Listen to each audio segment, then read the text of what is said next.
রমজানের সময় প্রথম শুক্রবারে মসজিদের বারান্দার থেকে চিৎকার মারে, হুজুর মাইকে কইয়া দিয়েন ফেতরা কত।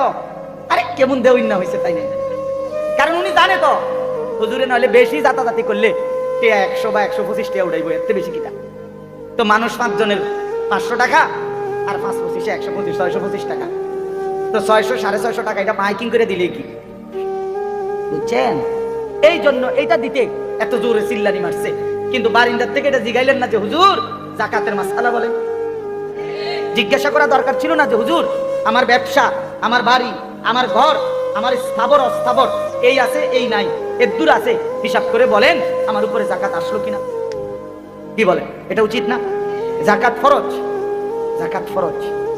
আল্লাহর কসম মনে রাখবেন, হুজুর সামনে বসা যাকাত আদায় যে করে না, আল্লাহ তাআলা ওয়াদা দিছে নাফরমান তোরে আমি জাহান্নামের শাস্তি তো দেবই, হাসরের ময়দানেও তোরে আমি দাঁড় করাইয়ে শাস্তি দিতে শুরু করব।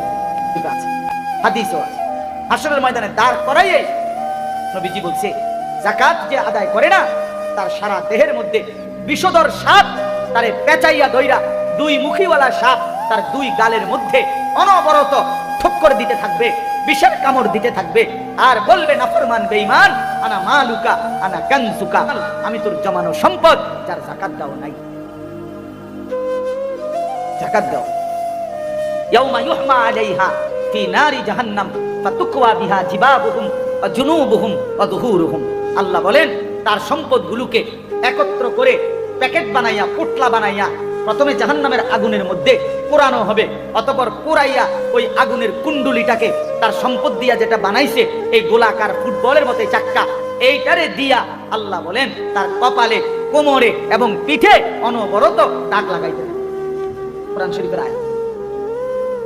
হাদা মা কানাসতুম লিআনফুসিকুম, আর ফেরেশতা বলবে বেঈমান এটা সেই সম্পত্তি যা তুই নিজের জন্য জমা করেছিলি, ফাযুকু মা কুনতুম তাকনিজুন, আজকে সেই সম্পদ যা যাকাত না দিয়ে জমা করেছিলে তার মজা স্বাদ আস্বাদন করো। যারা ওয়াচটা দেখছেন যদি ভালো লেগে থাকে তাহলে অবশ্যই চ্যানেলটা সাবস্ক্রাইব করবেন, তারপরে একটা লাইক, একটা কমেন্ট আর দয়া করে শেয়ার করে দিবেন। ঠিক আছে, আপনারা যদি আমাকে সাপোর্ট করেন তাহলে কমেন্ট করে জানান, আমিও আপনাকে সাপোর্ট করব, আপনার চ্যানেল আমিও সাবস্ক্রাইব করবো ইনশাল্লাহ।